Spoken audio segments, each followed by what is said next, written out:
It has been quite a week. I just want to make sure I'm getting everything correct here because sometimes, I guess, I don't know what it is. Maybe this is just a me thing, but whenever I have consecutive work days that are more than like two or three, so for example, if I work somewhere for, let's say, 3 days straight, there is a tendency on my part to just kind of have the days start to blend in together. Um, I have worked Wednesday, Thursday, and yesterday. I'm off today, but after that, I don't have another day off until this Thursday. You know, I wanted to point this out. This is the first instance, and it may be the last one because they don't have me scheduled for more than 4 days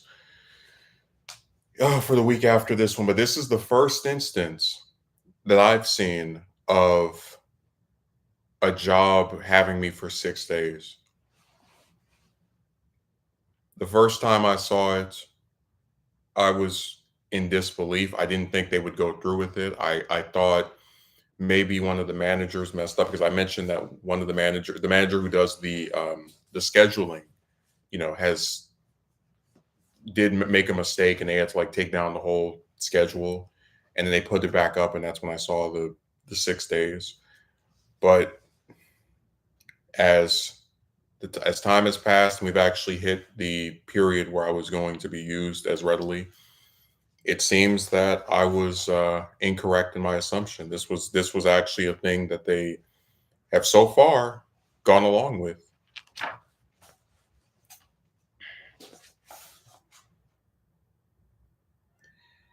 And, my thing is, I never want to be mistaken as someone who is against working, like just opposed to working, because I'm not. I am fine with working however many days, many ever hours. I usually am only wanting to abstain from it if I just don't feel good, which does happen sometimes.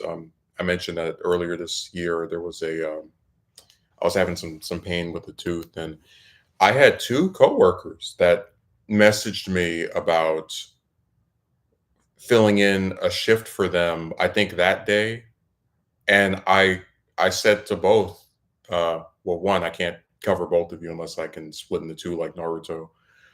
But I also said, I just don't feel good. I need one day to just rest. They ripped this thing out of my mouth. I'm bleeding from it. I'd like to just lay down, maybe watch some TV, whatever.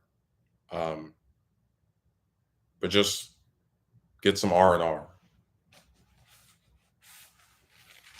And doing this documentary, and specifically doing it in the way that I do it, the parts, I kept getting frustrated myself because I was like, I'm trying so hard to make Nixon Part Two come out within less than a month of Part One. I didn't succeed in that goal. I tried.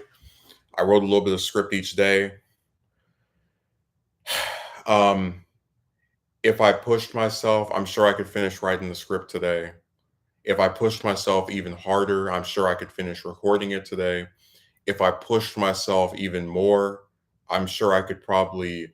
Well, I think I could maybe finish editing it today. But it's like, again, you just got off 3 days of work. I just want one day to unwind, one day to just relax, to rest, to not be stressed out about, did you make this?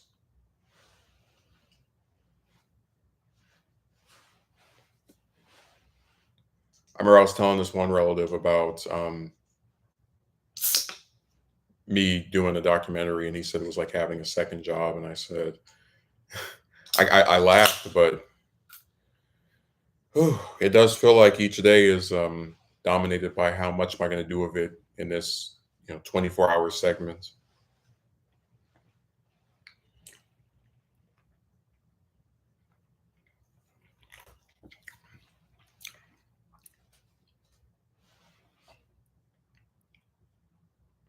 Of course, one of the bigger issues is that I really don't want the two of these to bleed into a majority of next year.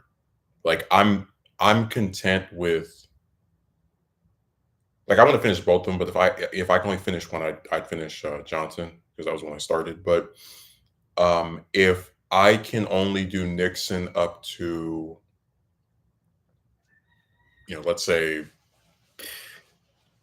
part four would be in my outline. Him running for president the first time in 1960. If I can only go that far, or maybe to when he runs again and wins, I will be content. I'd prefer to do the whole thing, but just depends if people watch it, if there's really like an interest for it. I know that next year, the main one I'd want to do probably would be the combination of Robert Kennedy and Martin Luther King, and just you probably start with RFK Part One first because RFK is older than King, excuse me, and then you would do King Part One, then RFK Part Two, and then King Part Two, just going back and forth.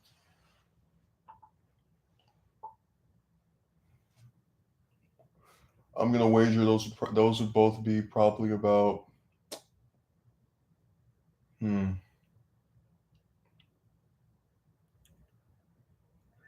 I'd say at least 8 or 9 parts, maybe. I'm not entirely sure.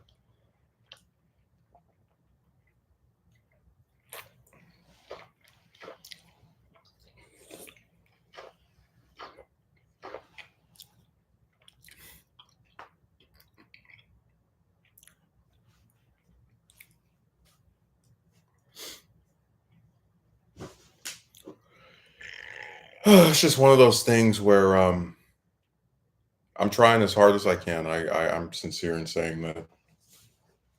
Earlier this week, I bought this book from '82, Lyndon B. Johnson, a memoir by George Reedy. Reedy was his press secretary that worked with him for years, dating as from what I remember back to when at least to when he was senator. Um, and the thing I like about this book is that it's not, as Reedy says, it's not meant to be a biography of Johnson. Um, it's kind of surreal to think that when this came out, I think Carroll was just putting out volume one of his series, which is just an interesting coincidence. It's like right as he put this out, it was like, this is not a biography. The most like well known and acclaimed Johnson biography was getting started, going kicking into high gear. But one of the things I've enjoyed about it is that you really you get these passages, just like there's pieces of this as I'm going through. I'm about 70 pages in. You get these passages where they're interspersed with anecdotes relating to specific events. So like I said before, part seven is going to be the entire year of 64 and like, the opening weeks of him being president, and probably gonna be about at least an hour and a half video, maybe even 2 hours long video. And Reedy has a section where he mentions that in his view, Johnson didn't even have to campaign to win in 64, that he could have just put out statements here and there, and he would have been able to crush Goldwater no problem. And that's actually something I like that section so much. I was considering quoting it and putting it in the documentary's next part. But it's nice to see, because one of the things I've always enjoyed about historical figures is when the people that are closest to them, because oftentimes you read a biography, they'll be like, oh, this person's classmate or their teacher or their sister or whoever the hell. I've always enjoyed it when the people who were involved in this stuff give their side of the story. I have Lady Bird's memoir, A White House Diary, which I still haven't read all the way through.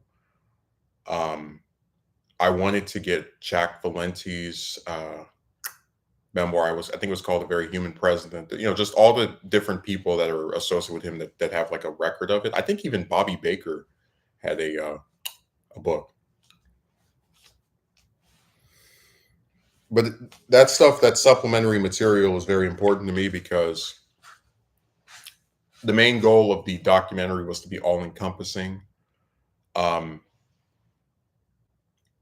I have preferences for Caro's stuff, but as we're getting to the actual tenure in office and the fact that Caro's Volume 5, no signs of coming anytime soon, I am more inclined to be, what's a way of putting it, varied in terms of my sources. Print sources, with newspapers, different, multiple different books, um, just a wide array of authors and sources and citations. And I always say, if I get something from somewhere, where it comes from. Like, if someone were to, and they haven't done this yet, but if they were to like go in the comment section, hey, where did you get this from? I'd be like, oh, it's from this book.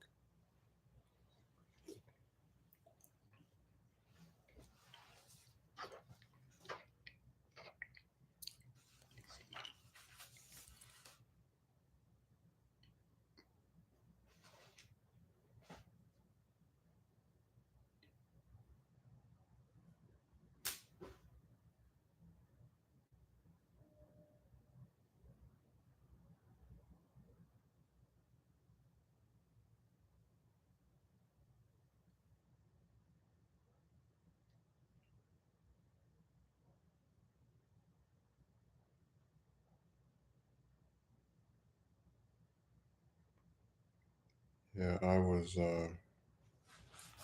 very fascinated by these tales.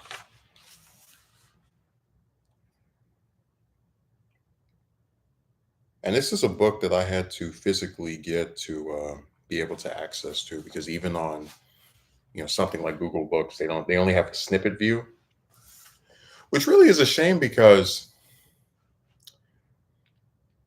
the problem with um, I guess a lot of print sources like older novels is that because they don't just come with like an ebook automatically like newer stuff does. There is a tendency for it to get lost in the shuffle. So like I think so far I haven't read the whole thing. I've read about half of it now, which is crazy to think about. But it's not that long of a book. It's like less than 200 pages. This is a good book. It's a book that I have no regrets about picking up. It's a book that I think will be, and so far has been, very useful to better understanding Johnson. But it really saddens me that I know in my heart of hearts, people are like, I said before, most people don't read. Okay, fine, whatever. But like, even if someone were curious about reading, as far as I can tell, you can't get an e-copy of this. You have to go and track down one of the surviving copies from '82 and just hope that whatever condition it's in is okay. I think this one's okay. Um, but like, I think that's nuts that like there's so many books that have information in them that has to do with historical figures, um, people of objective importance, and you just don't see anything about it in terms of like, hey, okay, so if I can't track down a copy of this book, uh, in person, how else am I supposed to read it?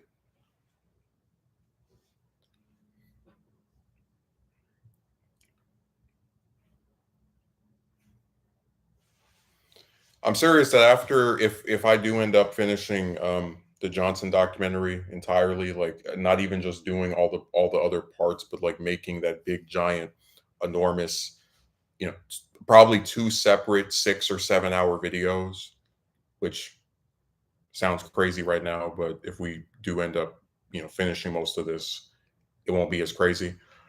I would have no problem taking most of the stuff I have and just doing like audiobooks, just reading the whole, because Master of the Senate is one of my favorite books ever. And there's some stupid computerized voice thing on YouTube. I know that you have the option to go and watch, but I'd rather read the whole thing myself. Um, and I'll do that for a lot of stuff.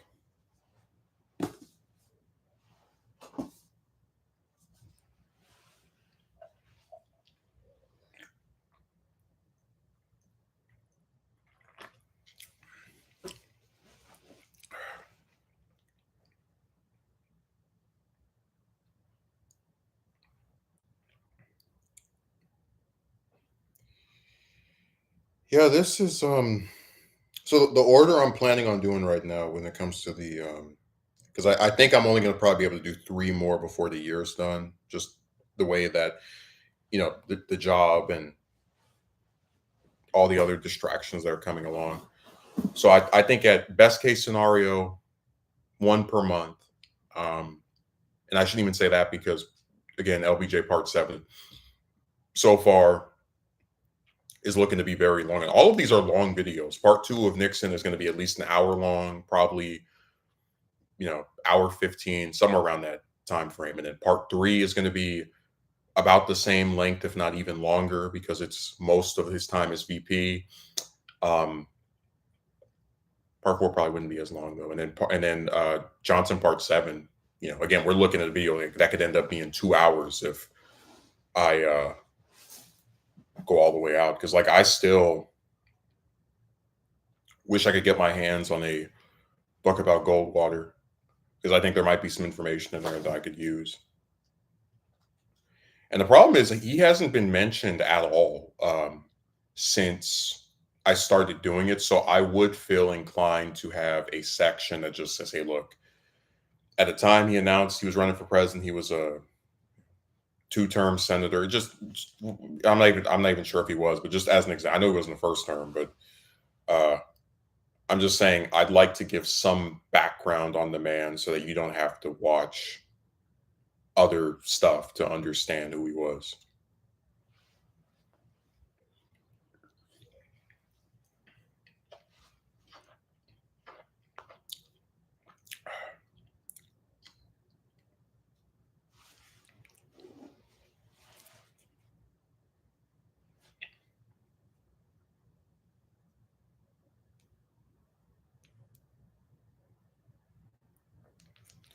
Yeah, these politicians asking for money is getting kind of redundant now.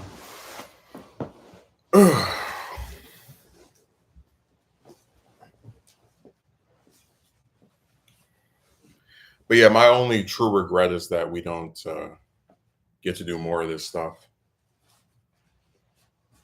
Because I was thinking about LBJ Part 8 and how that's probably going to be the Voting Rights Act, the what was that Bloody Sunday, just different things that happened throughout the year, Medicare and Medicaid.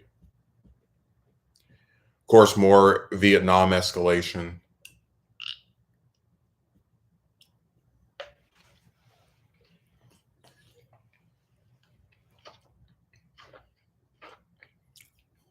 And the thing that I learned while doing Part 7 so far was that apparently he only had one overseas. Like I guess I'm just used to presidents just flying and traveling here and there. He only had one overseas trip his whole first year in office, and that was to Canada for a meeting with, I believe, the prime minister. I thought that was wild because with a lot of his successors, it just seems like it's such a normal thing for them to just be out of the country every week or every 2 or 3 weeks.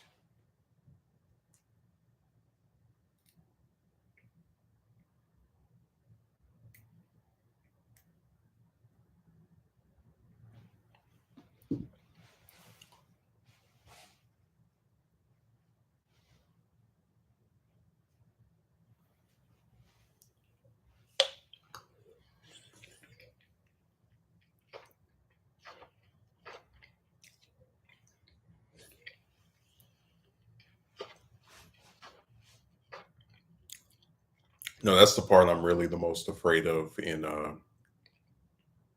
terms of trying to do like a modern uh, post Roosevelt president when it comes to like if you get when you get to the part where they're actually in office, how it's formatted. Like I used to think, oh, if they had one term, I can just do it issue by issue, right? Hey, this happened and that. But even that is not something I think I would go with. Like if I did Obama, I truly, and I'm just this is I'm going entirely off of my memory of when I was a kid. I don't remember that much about his first year. I know he got the Nobel Peace Prize for no reason, but and of course, Ted Kennedy's demise. But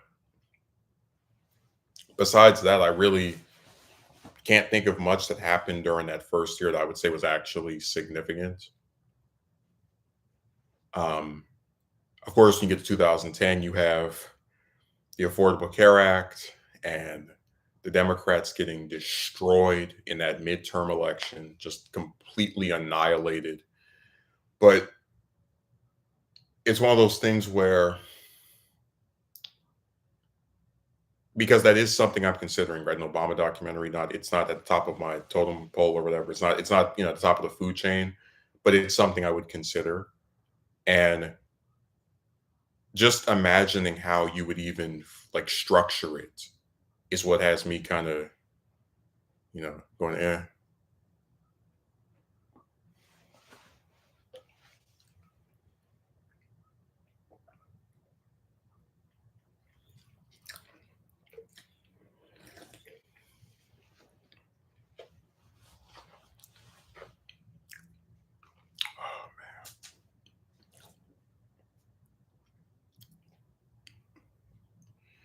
But no, I guess it makes sense because with Johnson having so far been the one I've researched the most, I guess his achievements or events of significance during his tenure are more like they stand out in my mind easier. But man, it is. Oh, you have to have a passion to do this stuff, is all I can say.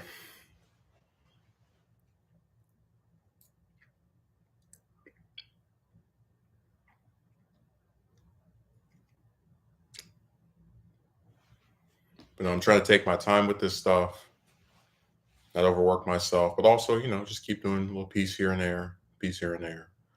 Um, I would like Nixon Part Two to come out this month. I think it will, but Part Three, maybe we might. I might not finish until November. I'm just telling the truth. It's.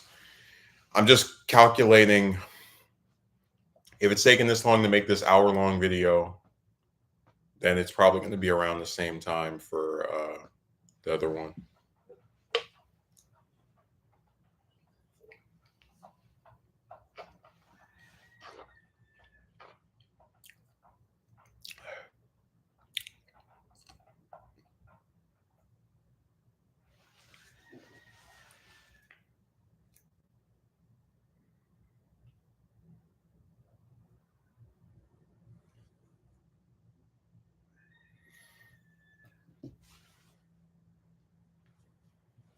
Yeah, I've really tried to,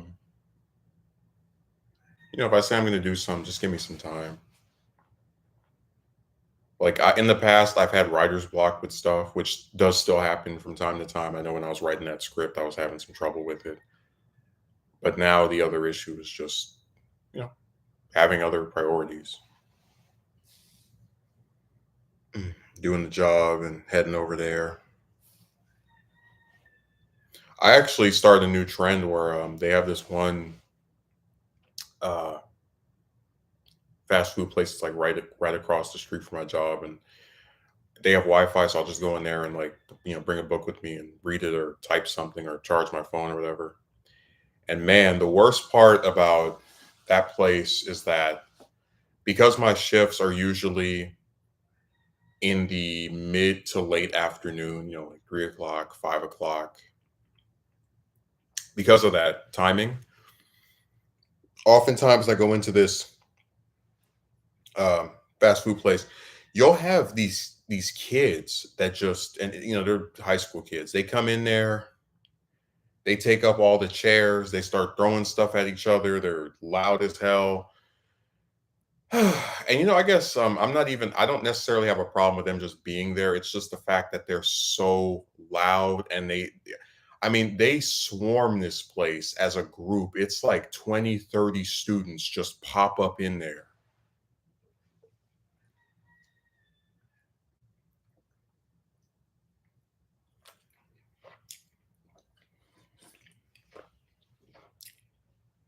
And they are a rambunctious crowd, let me tell you. It must have been, it wasn't yesterday. It was Thursday, yeah, when I went in there, and I guess one of the boys that goes, one of the students or whatever, he goes in the back area and is, I think, messing with some little kids, or just like playing around with them, I guess you could say. And one of the employees at the restaurant pulls out a cell phone, starts speaking to whoever's on the phone. And it's when I hear from I hear, like, because I'm sitting at the computer, just kind of like trying to stay out of it.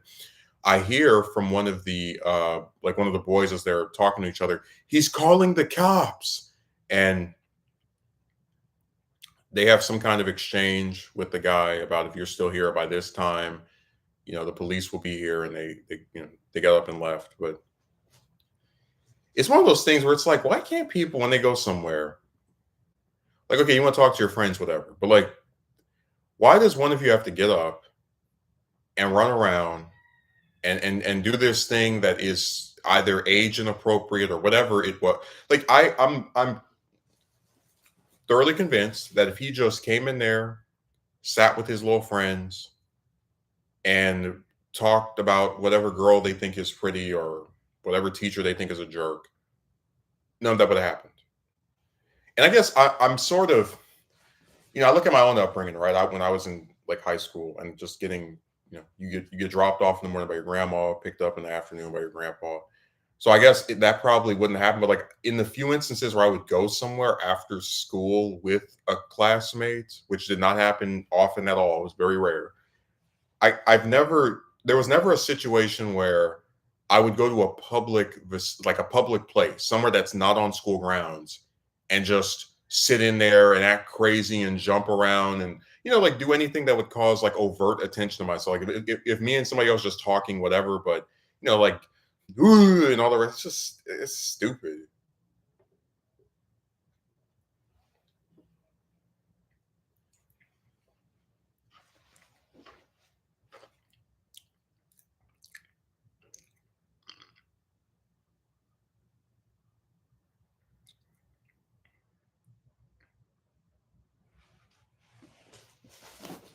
So that's one of the things I dislike about these. I guess I don't want to say kids or the modern era or whatever, but just I know that just because someone is underage, 15, 16, 17, it doesn't mean that they have to act that way. Like, I don't know why they can't just go to a restaurant, eat their stuff, or meet up with their friends, and after 20 minutes, 30 minutes, an hour, get out and come back the next day, the next week. Like, some stuff, it's so unnecessary, in terms of like, why do people have to make the jobs of these fast food employees any worse than it already is?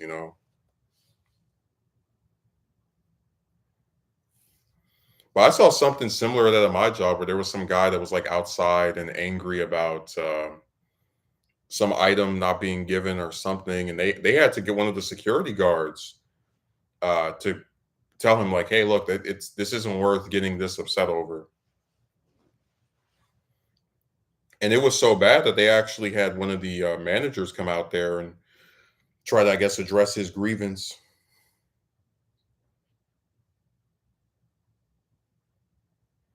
Of course, my thing is, if these people want to act crazy at their own house, whatever, but they're going to come to these public places and scream at somebody or throw something, it's weird.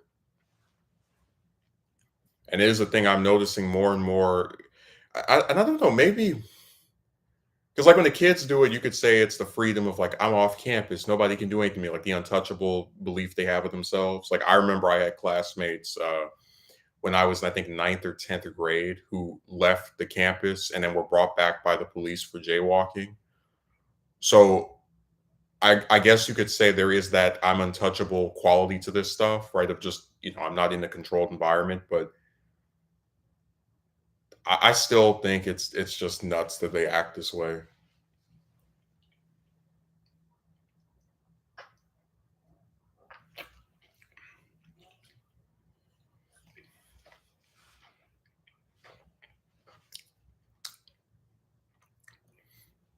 People always want to say there's something wrong with me, but I know well enough when I go to a public place to just keep to yourself, don't bother anyone, don't do any overt stuff. Like even if I went somewhere with someone, and I have done that with people, I'll talk to them about something, but it's not like we're in there just throwing stuff and jumping around and all that. It's weird.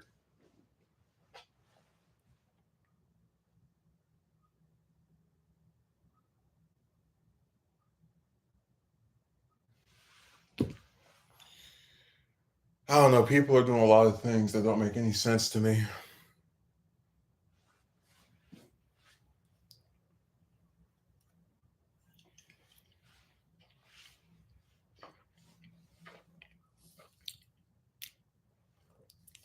A lot of stuff that I just think is insane or crazy.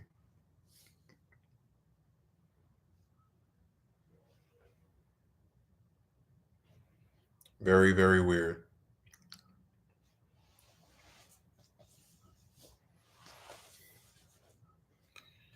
And we seem to have no shortage of these very, very weird people. I mean, you go somewhere, public place, you see kids jumping up and acting like they're even younger than they are.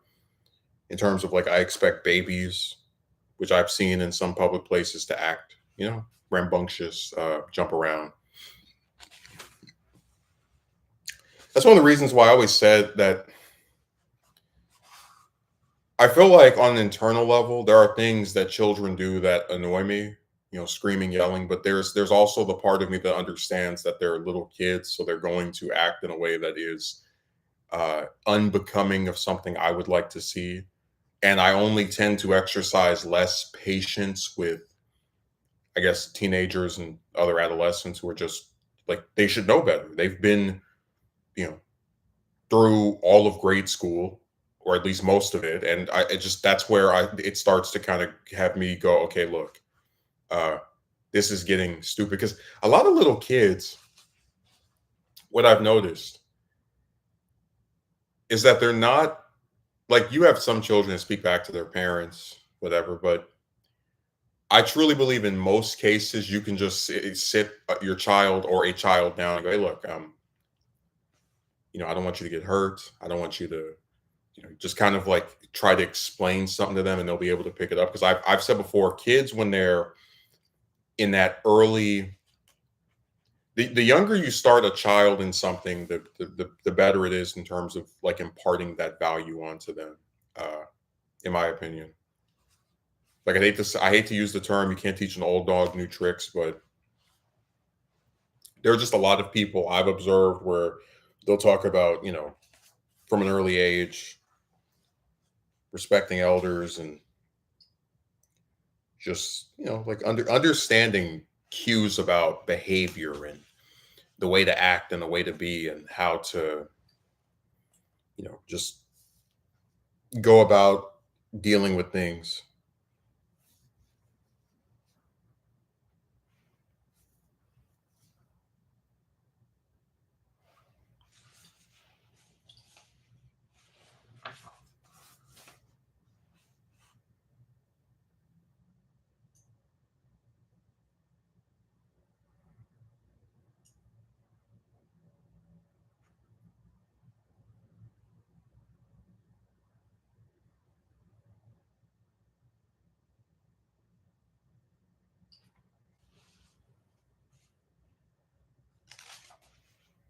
Seriously, if I could read through a whole book and get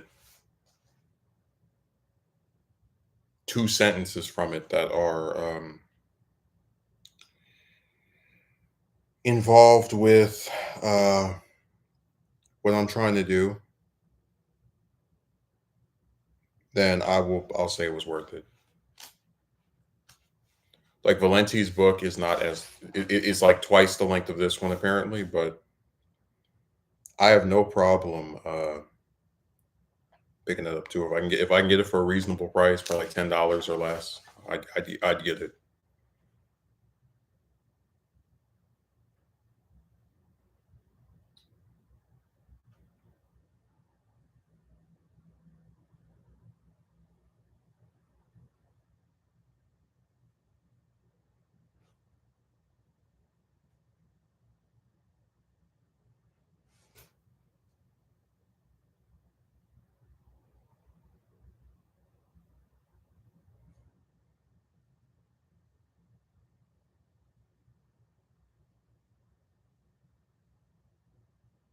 Telling you, it's just kind of crazy thinking about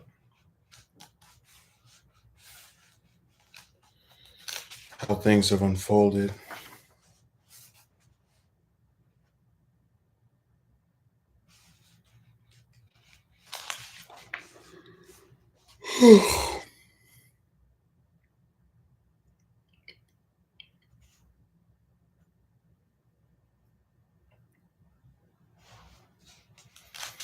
Yeah, I'll try to get a new phone this week.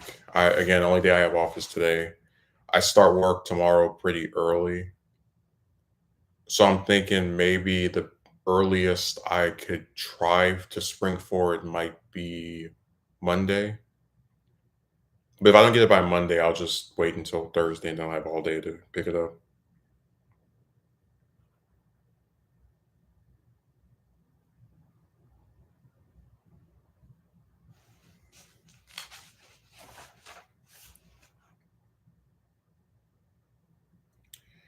It's just one of those things where people have to understand when someone is working and working a lot, they don't have the time to sit there and just go on these side quests. Like I still remember the stupid relative.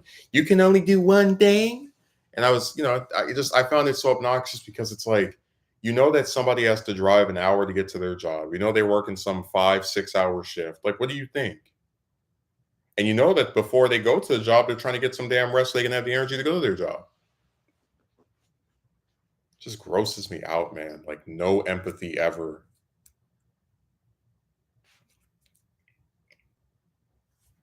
People are always so fast to try to say you're not enough or there's a problem with you. I'm tired of it. Like at a certain point, just go to hell.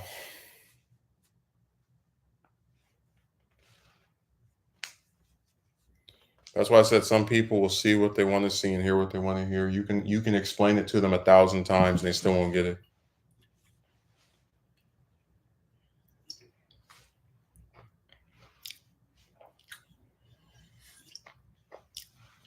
But the truth is, when you work a job, sometimes in the late hours of the night, 12, 1, 2, 3 in the morning, during those early morning hours or even like the early afternoon, you're tired. You want to just rest. And sometimes you get back from your job, you want to watch TV, you want to go see them, check out a movie, whatever.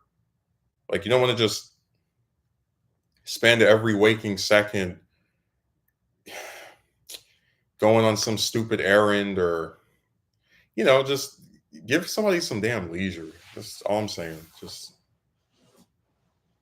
it's bad enough the company won't give you any, but the fact that the people around you who are nominally supposed to be in your quarter are also sitting here like, yeah, go do this. It's even sadder. It's like there truly is no such thing as a person who cares. Am I right? Everybody just wants you to work and work and work and work. Even if you have a day off, you got to go run some errands, go pick up my mail, go pick up this person from Sky. Just at a certain point, you're like, oh, damn.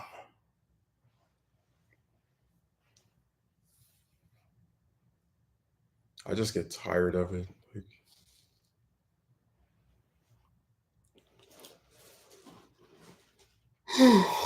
people drive me crazy.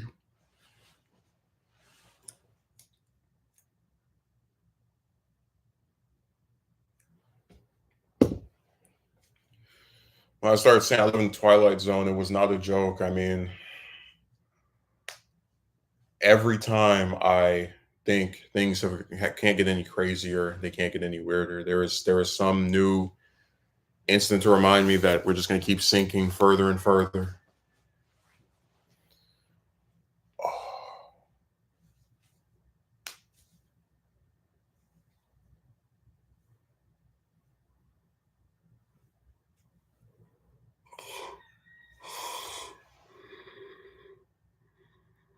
It's like I was writing the script for the show or whatever. You got the evil daughter from the alternate timeline, and I'm uh I'm liking it. I'm going, yeah, yeah. It's like about 20 minutes, 20-page script, give or take. Oh yeah, this is nice. Okay, we got our characters and the villains developed and conflicts resolved, whatever. Oh, this should be a show. And I'm like, okay, here's an outline for the whole season of it. And I'm like, oh damn, why is it so easy to make the good guys, but the villains have me scratching my head and kind of caught between a rock and a hard place. I'm like, why did the heroes come so easily to me? But then when it comes to antagonists, I just can't do it. Like I remember I kept thinking about like the two rogues galleries that are considered the best are Spider-Man and Batman. And it's like with Spider-Man, most of his antagonists are animal themed, right? Scorpion, Rhino, Doc Ock. But they also have these like very memorable, distinct designs, even if they're not the most developed characters in the world. Like I wouldn't say Electro is developed, but he certainly has at least in the comics, a memorable look, costume, whatever. And then when you go over to the Batman villains, many of them are reflections of some part of his personality, or and we actually talk about how one of the problems with modern Batman comics is that most of the villains that people like really do not get used that much. But putting that aside, I was like, okay, if I'm having a show where it's like a character and their family, and I've got a season that's probably about a dozen or so episodes, that should be because I have you have like the main villain. That's the one where I'm fine with their role. They're in almost every episode. They're very developed. There's no issue there at all. Uh, Besides maybe how to what extent are they involved with the other villains? Like, oh, this villain made this other villain, and they hired them to do this, and they're pulling the strings in the background. All of it like leads back to him. But I sat back and I said, man, when I start thinking about them as a group, it's like, okay, the first appearance of this villain, episode 5, right? Just example. Okay, what is the consequence of this villain showing up? Are we gonna see them again? Um, are they gonna be a one hit, a one view wonder? Of course, if you do a second season,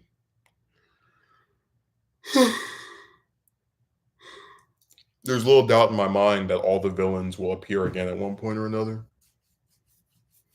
But the issue here is how much of them, like, I guess what I'm saying is if I only could do one season, and let's say it's 16 episodes, 20 episodes, whatever, if this season is all I get, do I feel satisfied with the role of every single character? Do I feel like, okay, I got most of what I wanted, all of what I wanted? No, I don't.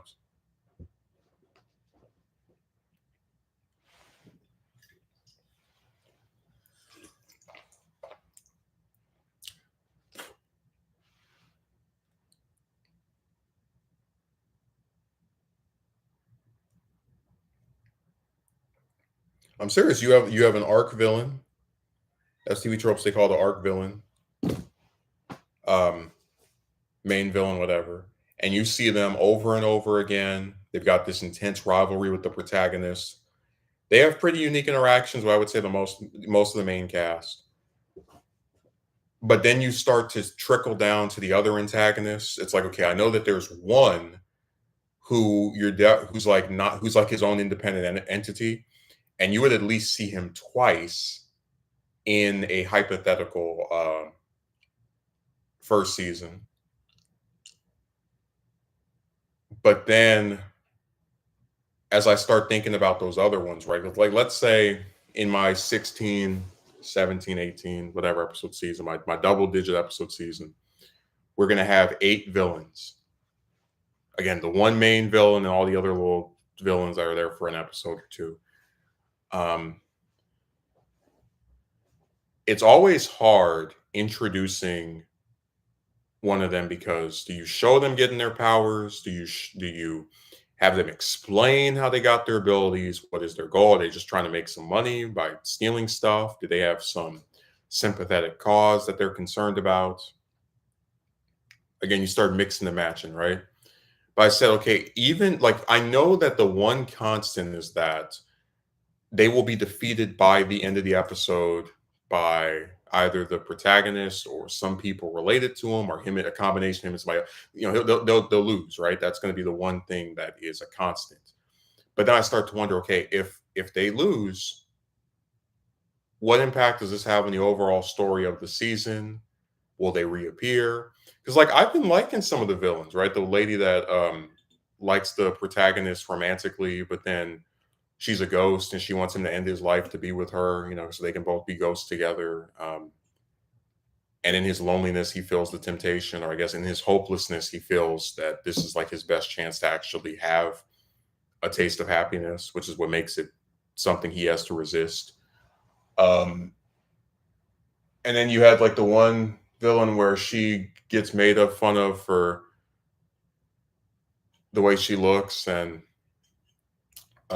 this would resonate with the protagonist because people have talked about how he's ugly or whatever, and they would have a disagreement when it comes to her wanting to get revenge on people that called her that.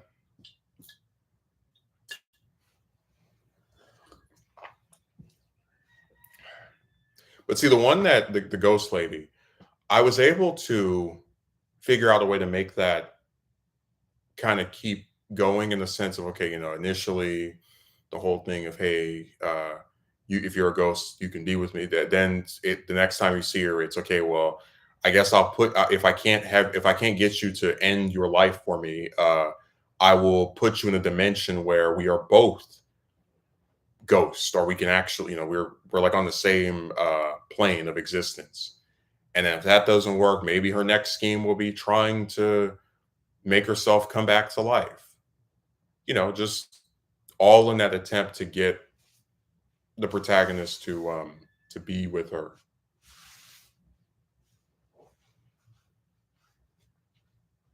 And that's easily like 3 different episodes. And they're not all back to back, but that's 3 episodes right there. Um, and of course she could figure into other plots as well.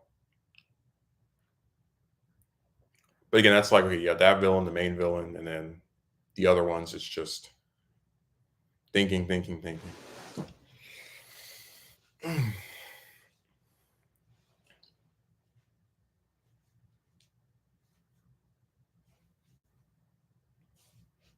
Trying to figure something else out. Yeah, writing is hard. I've sometimes said writing is harder than drawing. And as someone that does both of them, in my mind, I might have an idea of what a drawing is supposed to look like. And sometimes the drawing doesn't come out exactly how I wanted it to be, but at least there's still like that idea. Like I can see in my head, like, okay, I want this to look this way, this type of lighting, this kind of shading, this person with that, whatever. But with writing, I can write the same script. When I say same script, I'm talking about like the same idea premise 2, 3, 4 times and still not be able to crack it. Just like I started writing one script where I had the opening, I had the ending, I had like a section in the middle, but I just couldn't make it longer. I couldn't expand on the stuff that was already there. Of course, I'll make another attempt at it sooner than later. I think I might actually have it open on Google Docs as we speak. But my point of making is that sometimes you just can't hack it, which is really frustrating.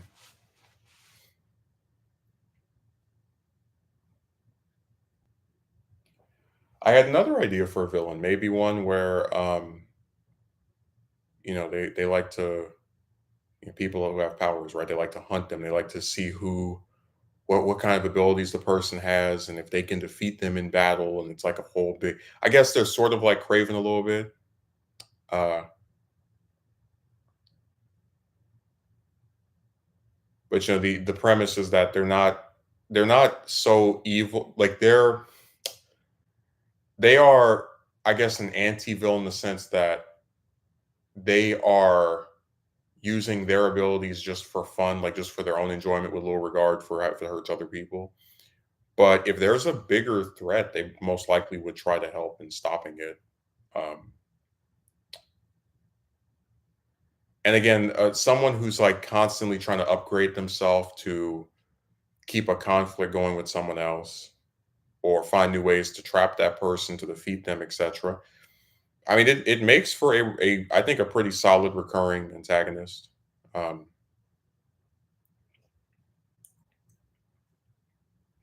I just don't want any one-offs. Like, hey, here's my show that lasted for 150 episodes, and you saw this villain like twice or once. Is I don't. I always feel like there's a lot of waste going on.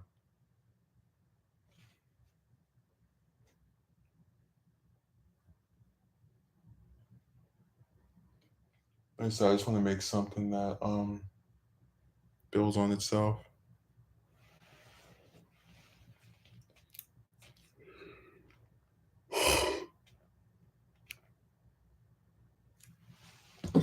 That's why the original Spider-Man run always stood out so much to me.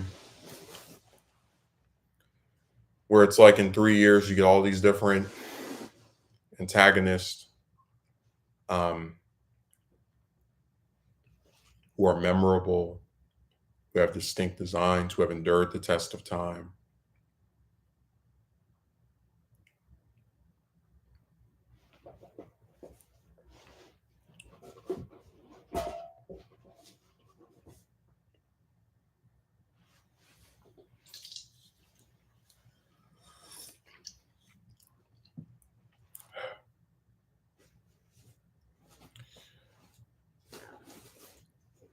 Also, I sometimes think about maybe if it were like each episode was an hour long, because I do think that the more time you have to build on certain things, like the villain stuff could be probably half a script, maybe even a third sometimes, depending on what villain it is and how complex they're actually not.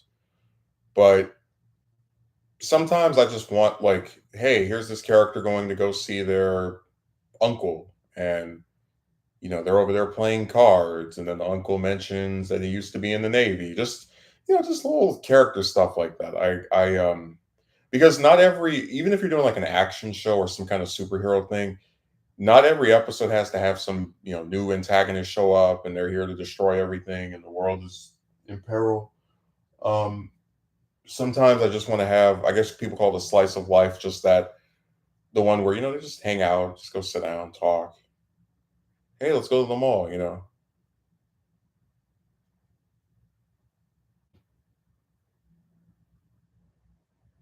So yeah, I try to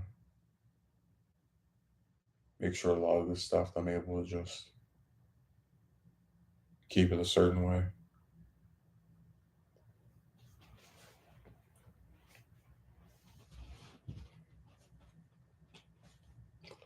And sometimes I think about the elementals. Oh, this villain has fire powers. This villain has water powers. This villain has, uh, earth or air or whatever. Of course, there are more elements now. I'm just making an Avatar reference.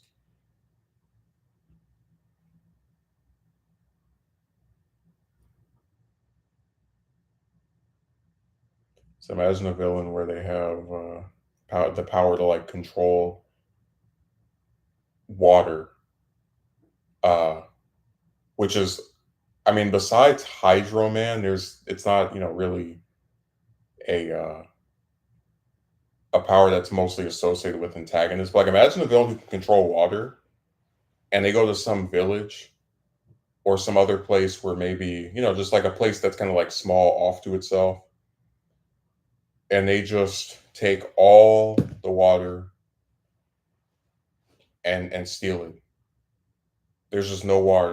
There's no water to bathe with. There's no water to cook with. It's all gone. The thing that would stop me from pursuing that particular idea, um, is that when you say something like village, right? That implies you're gonna have the characters travel over there. That means you have to make even more characters who you might not use again, which is like, what's even the point? Because again, if I'm doing some ongoing show, I want stuff to reoccur. There exists reasons to have one-offs. Like Galactus was a good example. When Galactus first appeared, they were like, okay, he's one and done. We're not using him again. And I think there was some logic to the idea of this ultra antagonist who's so powerful that he only appears once in the entire publication of Marvel Comics. Like I get it. What the reason behind that idea was. But for me, I always think about Namek with Dragon Ball, right? And this is something that happens in other stories as well. But just like the idea of making protagonists, characters that are like on the side of the hero or whatever, and they're there for some arc, for some season, whatever, and after that is over, you just never see them again. Or if you do, it's like a cameo.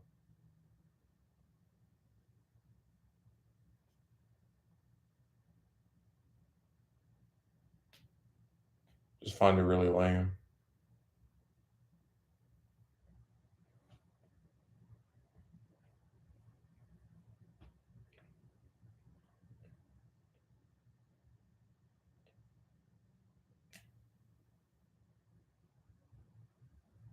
Oh, I don't know what that damn fly is doing in here.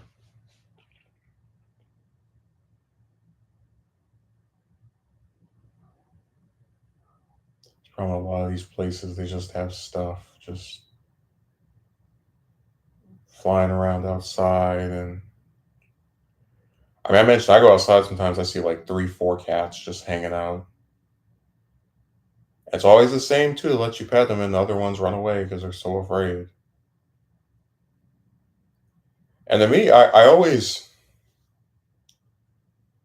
find animal behavior so interesting because it's like I guess I understand in its mind the whole idea of, oh, it's a stranger, we don't know what they're gonna do. But I guess if I would like to think that if I saw my fellow animals,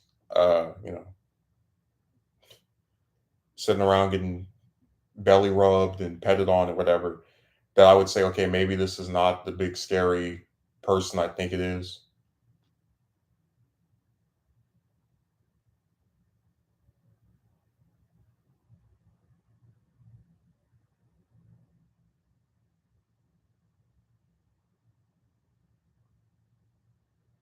It's the part I find the most jarring.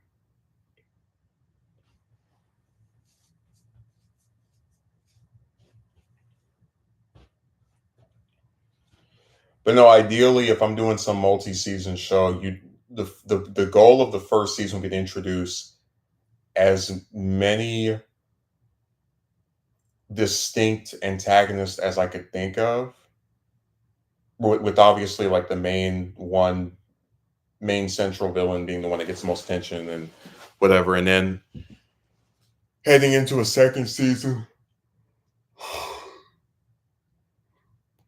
I could either introduce a new antagonist, new villain, new main villain, or promote one of the ones in season one to that status. Like, if I had the main antagonist of season one, just as an example, get taken out, expire during the final fight of the season. They have a protege. They have an underling who we see multiple times. We know that they can fight as well. They're not as prominent as leader, but they're still, we see them often enough to where they're involved in the story. We're familiar with them. We know they have abilities. They can fight as well. And I would have them take over as, like as the successor to the main villain of season one. Maybe not as the main villain of the story from there on in, but certainly if they're like, I mean, it's with the same thing with the Goblin. It's like, okay, Norman dies and then Harry takes over, right? That'd be the same general idea.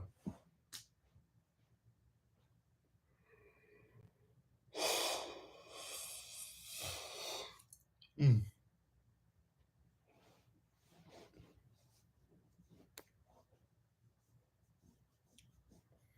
Anytime you do one of these shows, you always have to be careful about starting something up and not making any mistakes in terms of because like I said, villains they're complicated. They have the capacity to have unique designs. Honestly, villains. One of the reasons for me they're harder to make than good guys is because with any protagonist, there's like basic rules you have to follow. They have to be someone who we can root for or support, have redeeming qualities, do the right thing, etc. And with villains, they're so varied in terms of is this person pure evil? Are they a bad person that can do good things? Or a bad person who's got, some decent quality to them? Are they a good person that's forced to do bad things? Which is another one I like, another thing I'm into. Uh, are they a physical threat to the hero, like Bizarro? Are they a threat that mostly comes from their intellect, like Lex Luthor or Doctor Eggman, if you're following Sonic?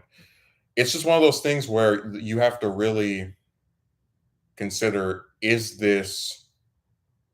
this work within the context of what the protagonist I've made and the other characters, and do they fit? And if they don't fit, then it's just not something to really bother with.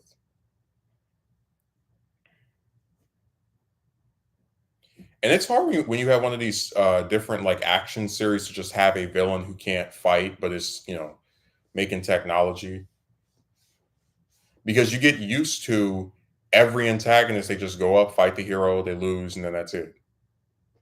So when you have the villain that has to just think everything and hmm, will I lure the hero into doing this by going after their loved ones? It's harder to write it because it takes you out of your comfort zone.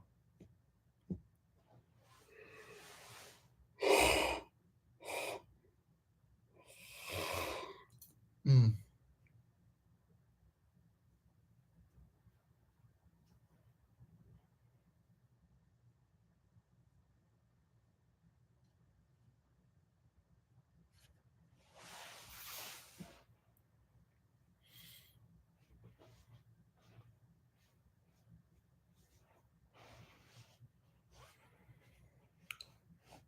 I mean, if you have a story that introduces the idea of time travel, I like a villain where they are tampering with timelines. Like if the rules of a series are that there's a bunch of alternate universes, right?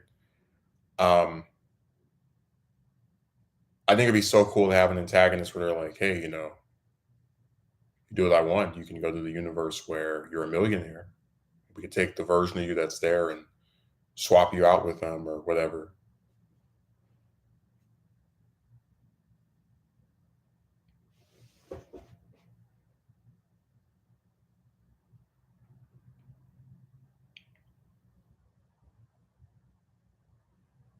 Oh, I don't know what this thing is doing, just flying around. That was one of the things I thought was cool about. Well, it didn't really get utilized that well, but for Ant-Man 3 with Kang.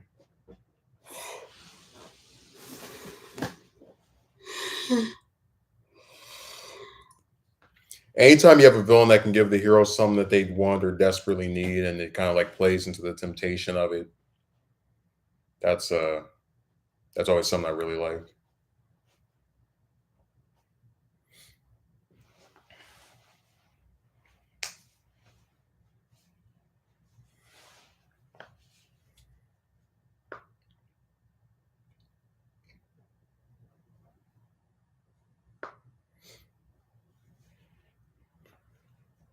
I was just thinking about a lot of this stuff.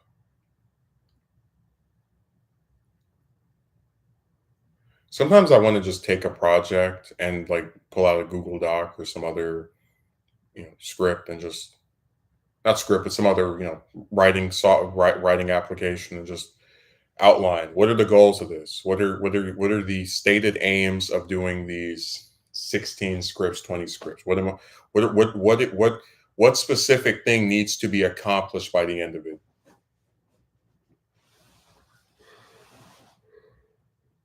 Hmm. I'll be like, in this 16, 17 episodes, maybe we could have 9 characters all get developed, which I think is possible to do when you have that many episodes. That's not a problem with a lot of these modern TV shows. These seasons are getting shorter and shorter. Like I remember when I saw WandaVision had 6 episodes. Like, are you serious? Same thing with Falcon and Winter Soldier. Just and of course, let's not forget with X-Men '97, where you have a show that's a sequel to an older show, where it's typical for like a 13 episode season, right? Now it's 10.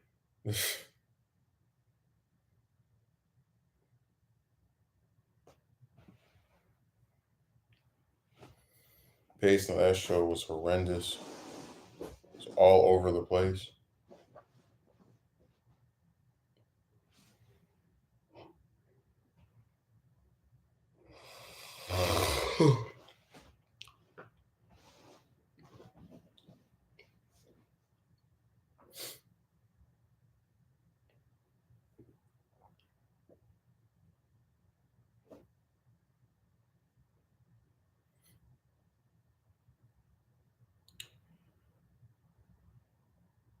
Yeah, there's a lot of I don't know, I've always liked reading, and even with a lot of the things I've watched, serialization is so appealing to me because the longer something runs, or or as long as you have the ability to like know you're going to get this many episodes, this many issues, whatever, you can have these stories that are,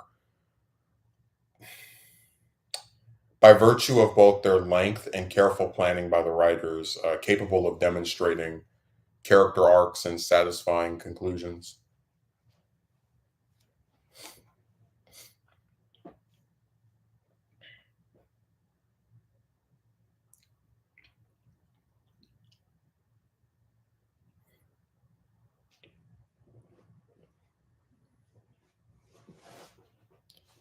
Like I remember one of my criticisms of the Last Airbender was how in this 60 episode show it takes Zuko like 50 some episodes to finally turn good, and I just thought it was really dragged out. I wouldn't be as bothered by it if the show were longer, but it's not.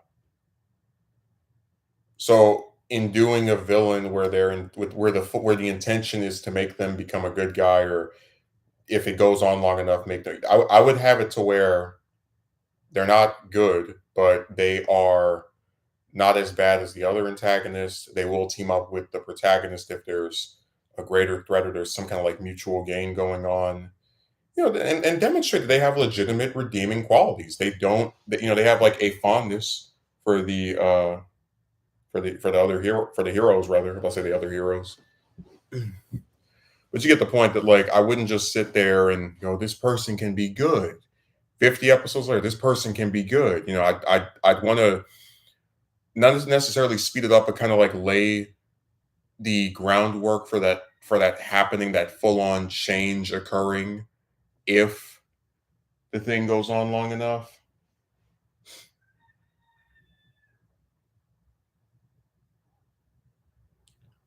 Man, that lovely rooster.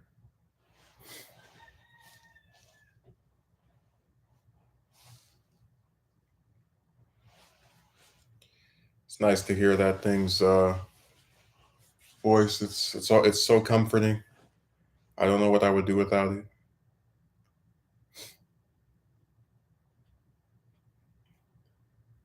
No, hopefully today people will leave to go somewhere because it's Saturday, and then I can get a parking spot that's better than the one I have, and then um, I'd say hopefully by next Saturday I can finish Nixon Part Two, and then have fun over at the library. Mm.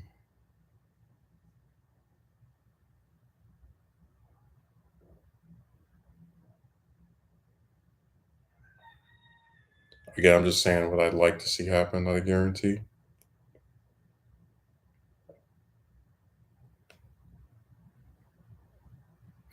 Mm.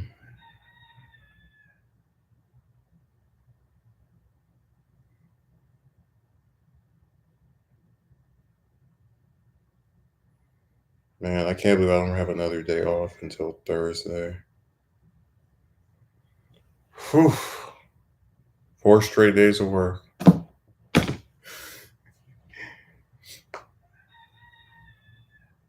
Lovely.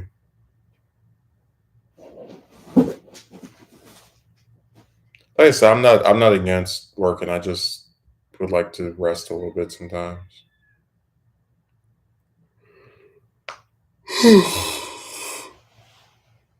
Work yourself to death.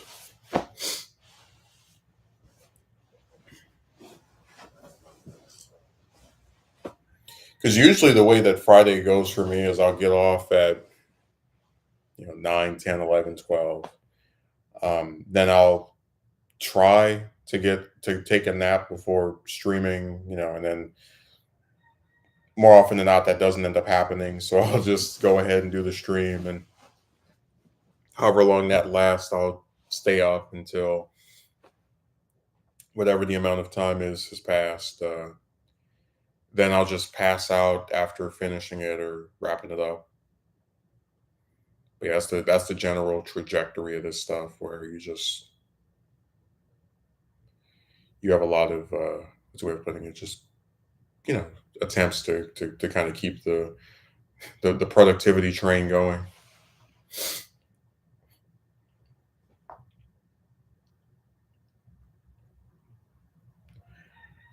Now, I remember just thinking about the people that would say Vulture is lame, and I was trying to explain to them that the appeal of I mean, what makes Vulture formidable is that he's one of the only Spider-Man villains that can fly.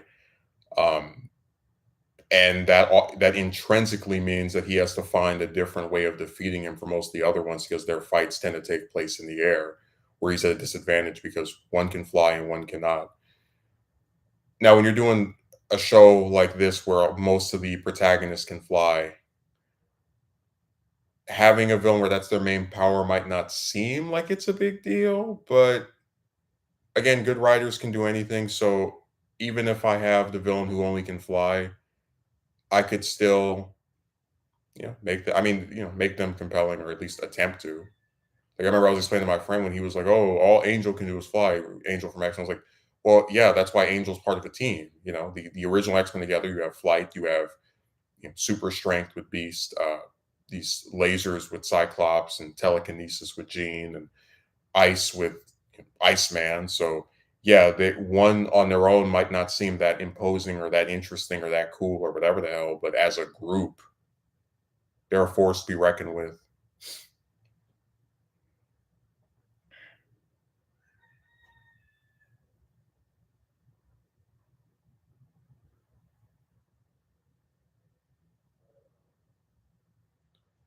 Oh, this thing can get out of here. So annoying, man. Oh, God. I didn't even get to mention the cuts I've had since this past week, where I had one up here on my. Let me see if I could actually. I'm not going to show it, but there's like one up here where it was like rough for a while. Uh, then there's another one that's on my finger right here. It's also kind of rubbing me the wrong way. It's just they're just unpleasant. They're not like major scripts like every 5 seconds. They usually heal after the first couple of days or whatever, but they're still not pleasant. And oh boy, do I cut my hand a lot.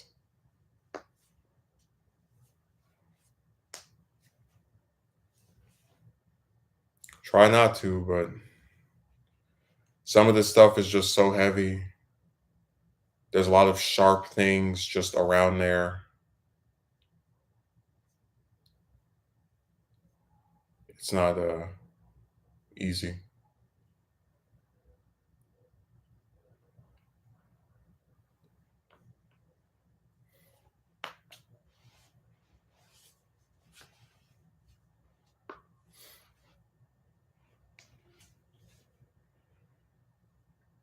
Yeah, in truth, a lot of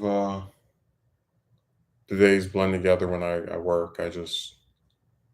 You wake up, you try to like draw or write or do something you like to do for a little bit, and then drive over there, and then whatever it usually is about an hour. I get there before it starts, so like just try to have a little bit of fun before that, and then go in for your activities. I guess I wish I could get to a point where, and I don't think this will ever happen, but I'd love to get to a period that would get me to feel like, okay, I've done most of the things I want to do from a writing perspective. Like, oh, I made uh this video. So if I sit here for 5 hours, not like I'm making some big thing anyway. I just I'd love to be able to maximize and get the most result from free time to where whenever I'm like forced to just do something I'd rather not be doing for 4, 5, 6 hours, I don't feel as not necessarily guilty, but just it doesn't bother me to not be doing anything of particular, at least for goal advancing as far as I would see it in terms of the stuff I'd like to do. Where it just because you've already done a lot of it, it's fine, like whatever. You can just use this day to do something else, or at least use this portion of the day to do something else. Like if I got up and wrote 5 pages in the Google Doc for documentaries, like damn near a quarter of it. But if I got up and did that every day, I probably wouldn't. I'd probably be begging to go to work because at least that's like differentiating itself from the monotony of just sitting there at the computer, just typing and typing and typing. Or if I get up and draw 10, 20, 30 pictures a day, you know, suddenly I'm kind of yearning to go back to work. Just one of those things where just the more you achieve things and the more you feel content with where you are, you don't necessarily at every moment go, I wonder what I should put for this. I wonder what I should write for that. You're just more satisfied with yourself and with what you've done up to that point.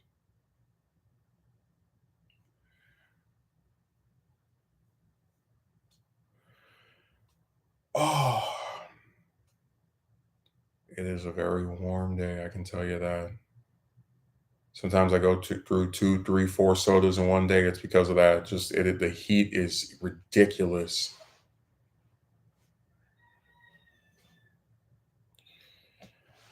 But yeah, I will be back either Tuesday or Thursday. I work Tuesdays. That's why I'm saying I don't think I'll be able to do it Tuesday. Um, but I'd probably, if it's not this upcoming Tuesday, then it'll probably be Thursday because that day I have off and can realistically go and do other things. Um, I'll try for Tuesday, but it really just depends on how tired I am and the fact that I have to like get up the next day for the job. So boy, that drive really kills me because let's say you have a shift that starts at 5, staying up till 5, 6 a.m., no big deal in that scenario. But when you factor in that like the hour plus drive to get over there, and me usually leaving around like 2:30 or something, it's like, okay, well, never mind. It's like, scrap the stream, but I'll try to. If it's not Tuesday, it'll be Thursday, and hopefully I can finally relax a little bit after the next 4 straight days of working. Oh boy. There's never a break, is there? Well, I guess I can like what I can say is that the one silver lining is when I first started staying over here, it was in response to my job only giving me 2 shifts for, 1 week and then, like, a whole week of just nothing, so I guess they've turned around and that is progress. They're gonna definitely have me back to just 4 days next week, so I have, like, more time to do stuff I wanna do, um, but, it's been a really grueling last couple of days, and we're still only halfway through it. So, yeah, thanks for, watching, and enjoy the rest of your weekend.